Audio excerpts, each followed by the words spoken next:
We begin in the United States with dueling presidential town halls and two very different approaches to fighting the coronavirus. With the election less than 3 weeks away, the candidates participated in the events airing on two of the main TV networks, but at the same time forcing voters to choose who to watch. President Donald Trump fielded many questions over his handling of the pandemic.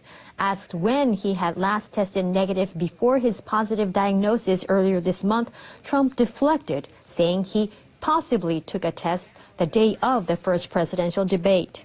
He announced he had the virus just 2 days later. Trump defended his administration's response. The U.S. has the highest number of cases in the world at nearly 8 million. Trump's Democratic rival Joe Biden received more policy-focused questions, but the former vice president also weighed in on the pandemic. It is a presidential responsibility to lead, and he didn't do that. He didn't talk about what needed to be done because he kept worrying, in my view, about the stock market.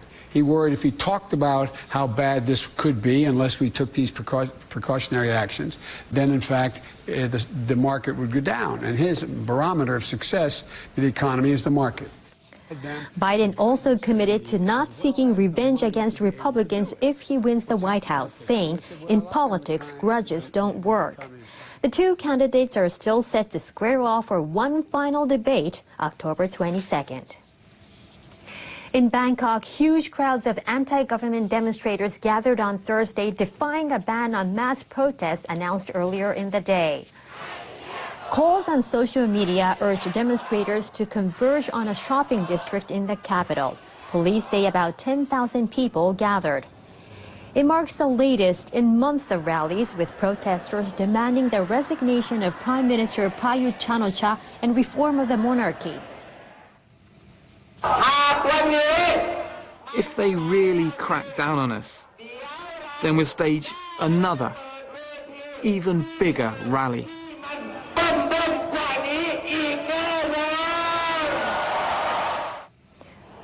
Demonstrators wrestled with police and occupied an intersection. They began leaving voluntarily late at night, but they're set to hold another rally on Friday afternoon. Police had earlier dispersed protesters at a rally that started on Wednesday, detaining over 20 people.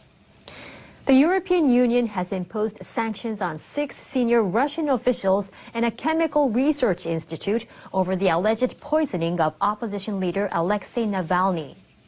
We have repeatedly emphasized that such behavior cannot remain without consequences, and therefore sanctions were decided in the EU very unanimously, very quickly.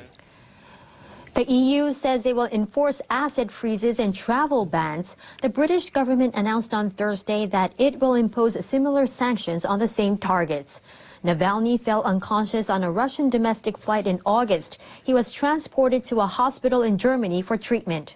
The German government and the Organization for the Prohibition of Chemical Weapons analyzed blood and other samples from Navalny in separate studies. Both independently confirmed the presence of a nerve agent belonging to the Novichok group. The 6 officials include President Vladimir Putin's top aides at the Presidential Executive Office and the Director of the Federal Security Service. The research institute is said to have previously been involved in the development and production of chemical weapons, including the toxic nerve agent known as Novichok. Moscow denies any involvement in the poisoning. Kremlin spokesperson Dmitry Peskov called the EU sanctions unfriendly and said there was no logic to the decision. The leaders of the European Union have agreed to continue talks with Britain on a post-Brexit free trade deal, even as a UK-set deadline passes. The leaders decided to keep negotiating for a couple of weeks at their summit on Thursday. That was the deadline set by the UK. British Prime Minister Boris Johnson is expected to announce on Friday whether the UK will continue talks. The talks have taken place during a one-year transition period that started in January following the UK's departure from the bloc. But negotiators remain divided over government subsidies to businesses and other issues. After the meeting, European Council President Charles Michel called on the UK to make the necessary moves.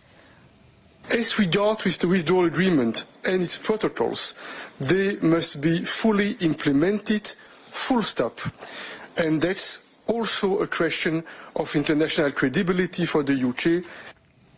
Britain's chief negotiator responded on Twitter. He said he was surprised by the suggestion that to get an agreement, all future moves must come from the UK.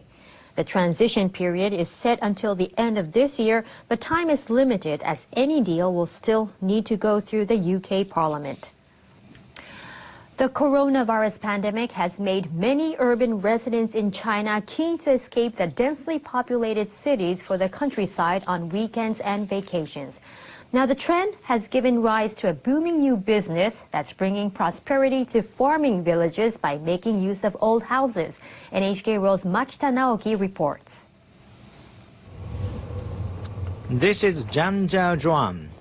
The village is about 2 hours' drive from central Beijing, where Song Ya-min runs an IT company. He has a home in the heart of the metropolis, but in July he signed a 1-year lease for a renovated farmhouse here. You can see the wonderful scenery from this deck. I can enjoy a panoramic view of the surrounding countryside when I spend time here with my family. The house was left unoccupied for a while, but a real estate agency started leasing it after renovation. The original exterior has been preserved, as well as the typical farmhouse-style roof and beams in the living room. The concept of the renovation was coexistence in harmony with nature, and the new extension was built around a tree that was there. The coronavirus has prompted a big change in our attitude toward lifestyle. Now I want to spend as much time as possible with my family. The house is owned by a couple who grow chestnuts in the same village. They inherited it, but they didn't have anyone who wanted to live there. In recent years, regulations have been eased, allowing China's farmers to lease out their unused buildings. Farmers who have old houses can look forward to a bright future if they can earn an income from leasing. This real estate company in Beijing has negotiated lease agreements for about 2,000 rural properties around the country in the last 4 years.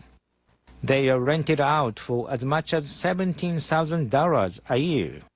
It's currently getting about 5,000 requests a month to rent farmhouses. The company has also launched a new business operating guest house accommodation in renovated farmhouses. This one has 4 bedrooms and brings in about $7,000 a month in sales. What we are doing will create a new economic infrastructure in these villages and help promote contact between urban and rural areas. This will definitely bring more money into farming villages. Despite the rapid progress of urbanization, much of rural China has still been left behind the times. This new trend triggered by the coronavirus offers the prospect of a change in fortune for the country's farming areas. Makita Naoki, NHK World. Japan's defense ministry intends to primarily consider using ships as offshore alternatives to the Aegis Ashore land-based missile defense system. The government scrapped its plan to deploy the U.S.-made system in June. It said modifying the technology would be too costly. The Defense Ministry outlined possible alternatives in September. The use of ships and the construction of sea-based structures similar to oil rigs were among the options.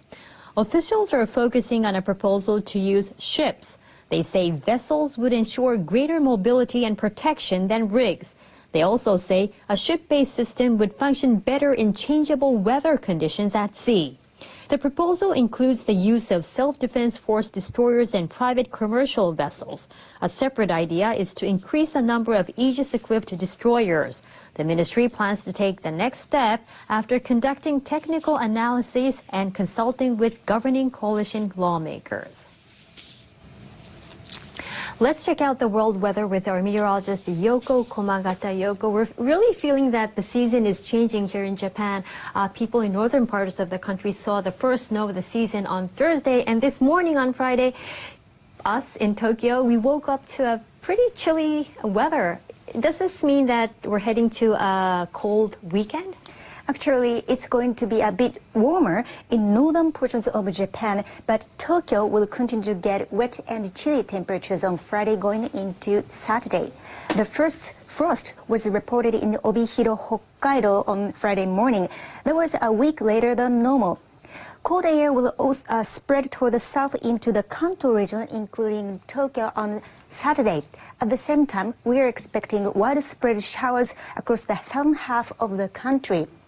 It will be rainy in Tokyo with the high dropping to 14 degrees on Saturday and 16 degrees in Osaka. Meanwhile, Sapporo will get a bit warmer temperatures over the weekend with sunny skies. People in the Indochina Peninsula are still dealing with monsoonal rainfall. We have a new tropical depression in the South China Sea that will push into the Vietnam this weekend, bringing downpours in some areas. You may see more than 100 millimeters of additional rainfall in some areas through the next 24 hours. Back-to-back storms have already produced a large amount of rainfall in the past few days, causing major floods and landslides. More rain could lead to further flooding and landslides. Heavy rain is expected in Da Nang with a high of 28 degrees on Friday. Manila will also see some rainstorms. In North America, cold air has produced early winter-like weather in the central portions of Canada. Much cooler temperatures will arrive in the plains and the upper Midwest as we go into the weekend. Daytime highs in Winnipeg will be in the single digits throughout the weekend, which is about 10 degrees cooler than normal. Meanwhile, well above average temperatures will persist in the southwestern U.S. The high will be 37 degrees in LA on Friday. But some improvements will finally come to the area as we go into the next week. The high will go down to the 20s by Monday. That's all for now. Have a nice weekend.